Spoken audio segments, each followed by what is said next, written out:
listen.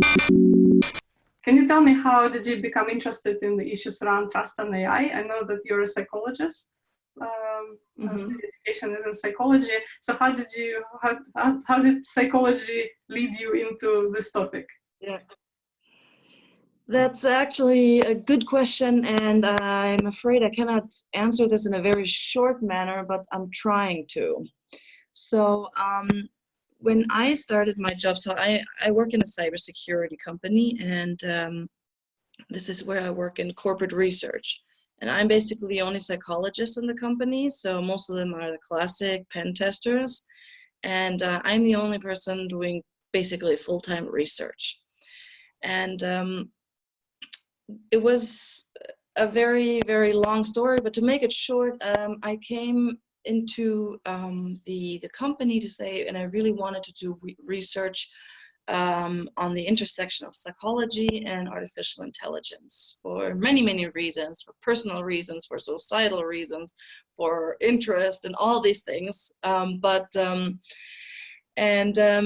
And it was very clear, actually in the very beginning, it was when where we brainstormed, okay, what do we want to do our research on? And it was very, very clear, very, very fast that there is an issue with artificial intelligence. There's something's not going so smooth, and we wanted to figure out why. And obviously that, there are these classic perceptions where people are scared, or really, or super hyped up, where they think, oh, I'm going to be rich and famous with AI. So we really wondered, like, where do all these perceptions come from? And very, very fast we had that idea of, okay, so there must be some kind of trust issue or something like that. So why are people so skeptical about AI, and why do they fear it? And our first idea was actually thinking about digital assistants like Alexa or Siri. And we wanted to know if, we wanted to set up an experiment basically where we wanted to figure out if people, when they trust Siri more, would they rather use it? Or we pretty soon had the idea of having some sort of trust mark. So we thought if people would know how smart Siri is, then they would trust her more and use her more. So we had basically many ideas in one, but in the very end, I think we're working on this for 3 years now in various different formats on various topics, from conversational AI to lethal autonomous weapon systems and very general things. So it's a very broad topic, and the reason why we're doing it, I think that there's a lot of potential in understanding way more through trust how people interact with technology. Yeah, sounds good.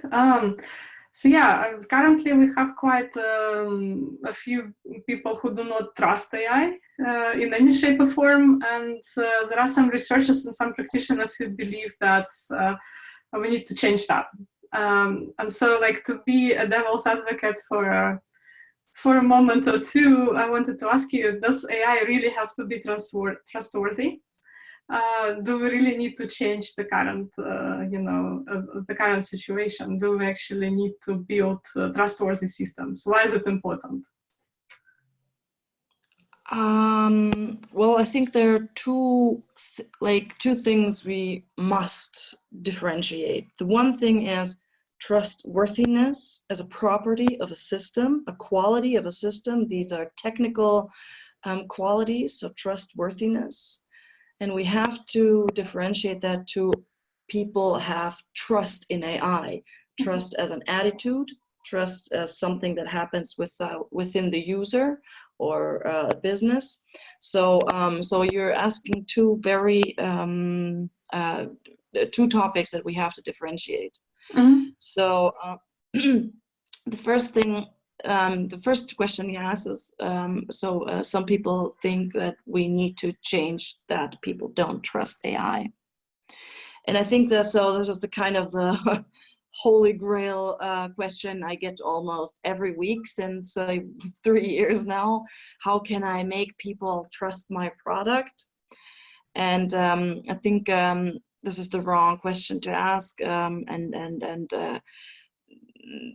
I can't answer this in a short manner, but basically I think there's a big problem that actually people trust tech, social media, etc. actually too much. So there's actually an over-reliance. We have more of an over-trust issue. We trust Facebook with our most valuable data, for example, and we know that they're not very trustworthy, and still we trust them. So what's going on there? So to make this answer very, very short, if companies ask me how can we increase trust in AI, the first thing I say is teach them how to think critically, teach them how to evaluate a system, because most of the people tend to think that trust and skepticism are opponents or don't work with each other. But the thing is, I think trust and skepticism are rather dance partners, and they together guide your users or the people you're working with to make a good decision. Because in the end, it's not about the highest level of trust or low level of trust. It's about finding the appropriate level of trust, because trust mediates, or according to a lot of research, trust mediates how we use technology. And this is important because we don't want to over rely on automation, for example, because many accidents have happened that people have not supervised or trusted too much an automation, for example, like a navigation system or something like that. So it's about the right level of trust. Mm-hmm. And when we're talking about trustworthiness, what you just mentioned afterwards, then we're talking about basically about qualities of a product. So, and this is this can be very technical things. Mostly these are related to, for example, transparency. Can we make a black box system? Can we make it transparent? Can we make it explainable? And I think these are hard issues that, yes, we have to solve. I think this is, for me, a non-negotiable question. Mm-hmm. If trustworthiness is the best word to choose, this must be discussed. But depending on what people, how they define it, this will be something we have to discuss. So the next thing I wanted to ask you was about, what is different about trusting artificial intelligence or an algorithm compared to trusting another person or trusting a business? Are there any fundamental differences, or is there something deep in our psychology that is in common to all these three things? So essentially, are there any fundamental differences between trusting AI, trusting another person, and trusting a business? Trusting a technology or AI or automation is different than trusting a person. So if we trust a person, we talk about interpersonal trust, which has been researched very well. We know a lot of things about that. Trust in how this translates into trust in automation has been researched quite well now for about, I don't know, probably 10, 15 years. Trust in AI, since we don't really know what AI is a pretty open topic till now. And many people are starting to put their toes in there and trying to get a grip out of it, but there is no very concrete answer to this question. There's some hypotheses, but there's some things, for example, from the trust and automation research, which are important and highly differentiate. So the basis is humans are building a trust relationship with machines. And the major paradigm is interpersonal trust. So many features of our interpersonal trust relationships can be translated into trust in automation, but there are some things that are different. And I think the first one, for example, is when we talk about transparency. For example, when we trust a person and we increase transparency and we want to know more and we're having more control mechanisms, then we're actually decreasing trust. So this is actually a sign of a low trust relationship. So basically increasing transparency in interpersonal relationships, so for example boss manager or something like that, is actually reducing the trust. And this I think is this seems to be the biggest difference to trust and automation, where an increase in transparency, where we're talking about understanding the system, seems to be highly correlated with trust. So this seems to be highly increasing trust, for example. So we don't know yet this relationship. I'm highly skeptical. So basically this is the main focus of my research, how the role of transparency, and since this seems to be the biggest issue and the biggest differentiation, so this is what I'm currently working on. So we have some hypotheses, but these still need to have a lot of still lack evidence, empirical research, etc. Maybe just to follow up on what you said, I wanted to ask. So maybe that's precisely the problem. Maybe we try to approach these systems as human relationship, but maybe the relationship between a human and the algorithm and a human and the machine is just fundamentally different. So we maybe should not use even the same, I don't know, frameworks and terminology when we talk about, trusting an algorithm, because that maybe means something completely different. Absolutely. So, but I think these are then different approaches, different perspectives, different streams of research, if you want to say so. So, for example, if you look at Professor Joanna Bryson, she really says, do not use the word trust within machines. And there are good reasons for that. And she says, for example, you should never trust an AI because an AI should be engineered for accountability. Mm-hmm. So, and there does not need to be this uncertainty. There does not need to be all these things. So, which is the core of trust, uncertainty. And so, and obviously it's a good rationale also to have these governing rules. And she also says that basically this is all, we only use this trust framework because we anthropomorphize. And we have this tendency to anthropomorphize everything. And the more intelligent those machines are, the more, especially if they use NLP, natural language, etc. And then of course these things get even, more blown up, although we're only talking about a bunch of algorithms. So I think this is where we fight a lot, and I think it's a constructive discussion. I personally think that we will never be able to just rationalize this relationship. I think it's not possible. I think even if, but this is right now my hypothesis. Maybe I'll be wrong in 5-10 years, and everything will be fine. And Joanna was right, etc. Obviously, but so yeah, there's right. This is what we're researching on. So there's right now no answer. My hypothesis is that that interpersonal trust will remain the main framework to use, and trust in automation will also be researched or translated into trust in AI. We'll still need to figure out how, though. Mm-hmm.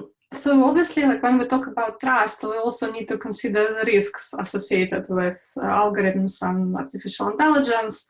So I know that there are not just 3, but if you had to identify 3 major risks, or up to 3 major risks, maybe you just want to concentrate on one. So what would these risks be? So what are the major risks associated with AI? Well, I'm pretty biased towards what I'm doing, so this is very subjective opinion. So I think one of the major risks is reproducing inequalities, especially when it comes to gender equality, as I am the ambassador for Women in AI in Switzerland, which is a global nonprofit. I'm very concerned with the topic of diversity and how we can ensure that AI does not discriminate against women, people of color, etc. So I think this is a huge problem. I'm very, very concerned with the whole surveillance technology, like capitalism, and how this is used and exploited. Yeah, have you heard the recent thing? I heard that there are negotiations between Google and Facebook, at least. So I don't know which governments are involved, but that's what I heard today, is that the tech companies are negotiating with governments to get location data from mobile phones in order to map the COVID outbreak. Oh yeah, right. Obviously has societal, yeah. That has some clear societal benefits on the one hand, but on the other hand, the ethical issues around that, and the fact that people are not even asked, not even involved in this conversation, is a big concern. Yeah. It's a huge issue, and I'm super overwhelmed with this topic, and thinking what will the long-term implications will be, and how will people, that there will be people who will exploit this, and but I'm torn. Like I want people, like I so want people to be healthy, and I want to really. I don't know how this tracing should be possible without like surveillance, and then I think the implications will be there. I don't know. I'm super overwhelmed with this. So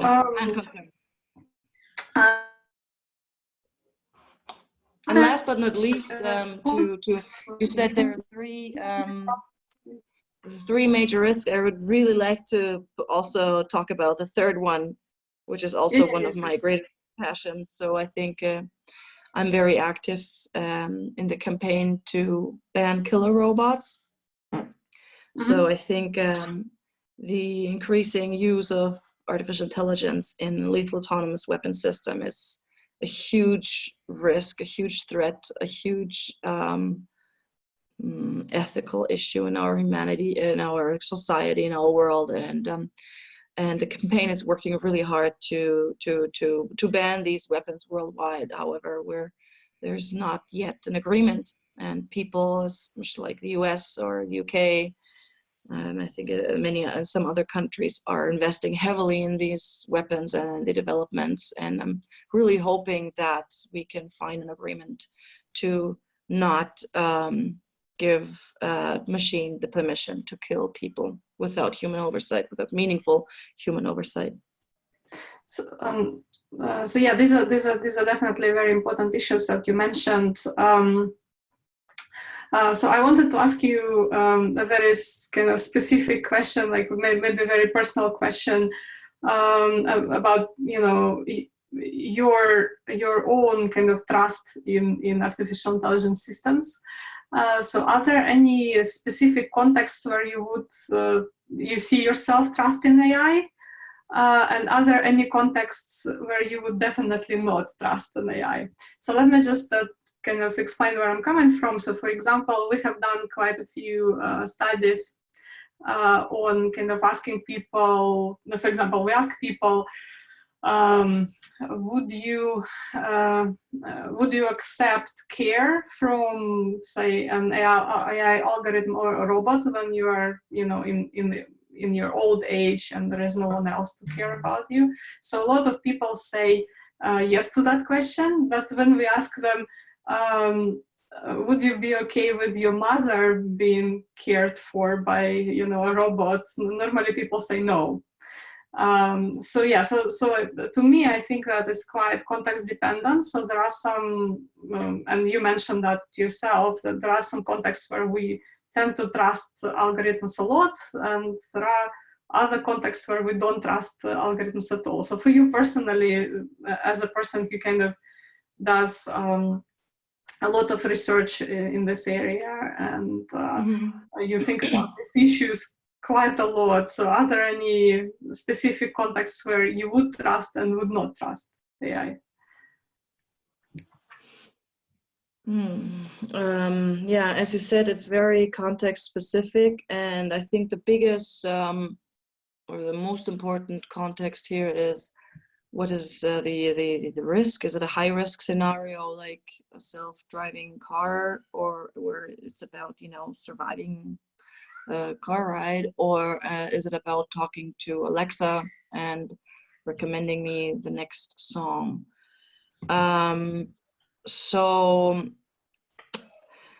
It's a good question. I mean, I've been doing so much research myself, I've never really thought about that very well, or actually, that's a good question. I am what you could call a skeptical optimist.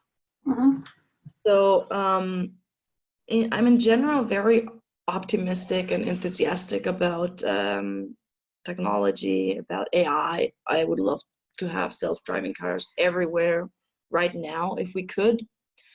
I'm very enthusiastic with chatbots and playing with them. I find the development of Google Assistant amazing.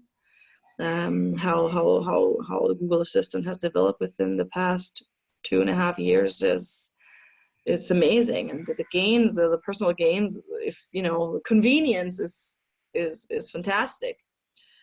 But the more I learn about, you know, privacy, etc., you know, then it's always like, it's kind of like this, okay, wow, convenience is growing and growing and growing, and then, oh man, there comes privacy, and then, you know, it's always some kind of, okay, what's, you know, where do you, you know, where it's really hard to make a decision. So it's a trade-off. Yeah, it's a trade-off between. Yeah, for me, I mean, I am personally rather optimistic, and I also I have a high propensity to trust people, and so this is why I'm rather trusting more easily, and also more trusting into that people will do a good job. So you mentioned a lot of you mentioned biases. You know, so for example, we know that in facial recognition, if you are a white male, the facial recognition tools are pretty good. But if you're, say, a black woman, then things get a little more complicated, let's just say, right? So in the kind of an algorithmic world, you know, we have quite a few problems with AI biases. So are there any practical tools that you came across that, you know, people are using to spot AI biases? So like from the organizational perspective, let's just say I'm a business owner and I'm working with some tech that I get from a consultant. So which questions should I ask when I assess a piece of you know, algorithm? Like, well, what do I do? So how do I spot these AI biases? Bias. So this is, I'm not, I don't think this is my area of expertise. Like, I just know that there are technical solutions that help spotting a bias. I know, you know, the more diverse in the workforce, etc., the data set, etc. Yeah, but look, the majority, I think, of people who either own AI in organizations or who are CEOs are not very technically savvy, right? So so these people, they understand the challenges, but often they do not know where to start, how to approach this problem. So very often what ends up happening, at least from my personal experience, is people hire consultants to tell them, okay, so this is what you need to be looking at. So if you, just imagine, like, if there is... Yeah, I think that's what you said. I think that's definitely what I would do, is like hire a consultant, and especially an ethics consultant and a tech consultant. But before I evaluate a technology, whether it's biased or not, I'd really want to know, why do you want to use this technology? Because most of the cases where you have biased technology seem to be very ethically questionable. I mean, just to give you two examples is, AI and HR. I'm not a fan. I don't like it. I'm very, very highly skeptical of it. I haven't seen any good use case of it. So why would you want to use it? I mean, this is something where, say, from the very beginning, we could, but should we? And the other example is facial recognition. I'm also very, very skeptical and actually think this is something where should we do that? And I think no. So before we think about bias and making technology better, I think we should think we probably would not actually need that. Yeah, it's I think if the question is just a step too far for me. Like, I'd rather. This is where I'm pretty skeptical. I don't know, but maybe this is. Yeah, what about answer. So for example, when I talk to my executive students, I always talk to them, and maybe that's, I mean, it would be nice to hear your opinion on this. I always also, I mean, I completely agree with you on the point that, what is it for, right? Do you actually need an algorithm there? That's a very good question. But also, we often talk about, training sets. What is the training set for the technology? Because, I think one of the major problems is that people take an algorithm and then they run with it, right? And the algorithm could be trained on completely biased training sets. So the recent example is, there was a lot of business use for this algorithm that said, that was published recently, that said that, we can basically use facial recognition techniques to determine whether someone is gay or not, right? But the problem was, people did not realize this algorithm was trained on Tinder data. And on Tinder, people do not exactly, they're not trying to hide their sexuality, because it's a very, the picture that you are going to make for Tinder is going to be quite specific, because you're looking for a soulmate, presumably, through this application. So, so do you think it's a good idea to kind of, for a business owner, for an executive, to actually consider where these data sets are coming from? Is that a good question? Or is it something you think that is way too technical? For me, this is absolutely normal. So I wouldn't even doubt that. So I wonder why you're even asking that. So it's just like, when you analyze a psychological experiment or a survey or a questionnaire, you first look at the sample and check, right? And see if they're biased, and if I only interview women, and then obviously, or have a certain age. So anyways, so I think this is the most natural thing that would come to my mind. But is that not the case, or why are you asking us?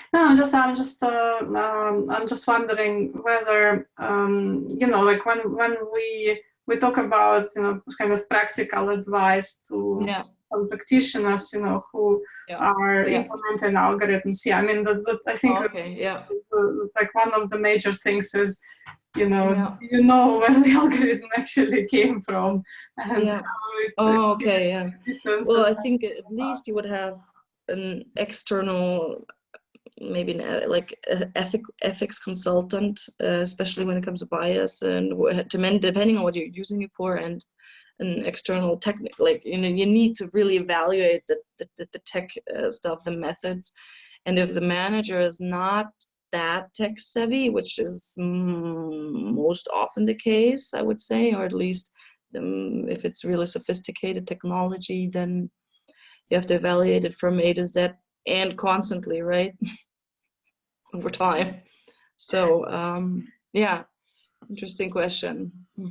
So obviously now I'm very skeptical. So now we live at in extraordinary times, right? Like, what a time to be alive right now. So do you feel the current COVID outbreak crisis changes the way we should think about trustworthiness of AI. So do you think there will be some serious compromises made? And, you know, should they be made? So, because, you know, you mentioned that there are always these trade-offs, that you can have some benefits and some societal benefits from AI, but at the same time, you know, you can have serious damage as a result of these algorithms being implemented. So do you think we will see some sort of shift in understanding of trustworthiness of AI as a result of the current crisis? No, I don't think so. Or I mean, first of all, I'm not sure if you know, I'm not a COVID expert, so I'm trying to be really careful with what I'm saying. But in general, I think right for this crisis, there's not so much we can do. Like, but I think the plans that are now being now in the pipeline for the next crisis are already being made, and I'm sure there are a lot of challenges and investing probably already happening, how we can use AI to fight these pandemic crises. I think like the trade-offs are, I don't know if they're bigger or smaller within this context specifically. I mean, AI will not, like AI, whatever this means in this context, can help with, I don't know, depending with its like autonomous vehicles, but or fast speeding up drug findings, etc. But I'm not sure if it's going to have like the major impact, and it's going to be the major case for the death of AI or the major hype of AI or something like that. I think now within this crisis and any other crisis to come, we have to deal with much bigger problems than artificial intelligence, which is, in my opinion, natural intelligence. Let me clarify a little bit what I mean. So currently, you know, the majority of people find themselves in quarantine, right? And we have to, like, even now we are talking through technology, right? We're using technology, and we have to put our trust in technology to communicate. So do you think that would shift the way in which people rely on technology? So would the fact that, you know, some of us will spend, I don't know, several weeks in quarantine make us more reliant and more trusting the algorithms and technology? Because, like, you simply do not see other people. Would that be, do you think that would produce, that there will be some differences before and after? Oh, and then to specific technology, like for example, when they use face recognition to check whether people are in quarantine, or you mean very in general, like now that we're so isolated, let's just take the example of Siri and Alexa, the things that you researched, right? You have done. Oh, and so because they're in quarantine. So let's just say, like, I'm in quarantine. Does it mean that I'm going to talk to Alexa more and I'm going to talk to Siri more? Especially for a person who is like in, you know, it basically does not have anybody else, you know, you're confined to a little apartment. I'm just thinking, like, you know, I lived in New York for a few years, and you know, like, it was a tiny little apartment, so if I had to spend like all my time there, it would be quite difficult. Yeah.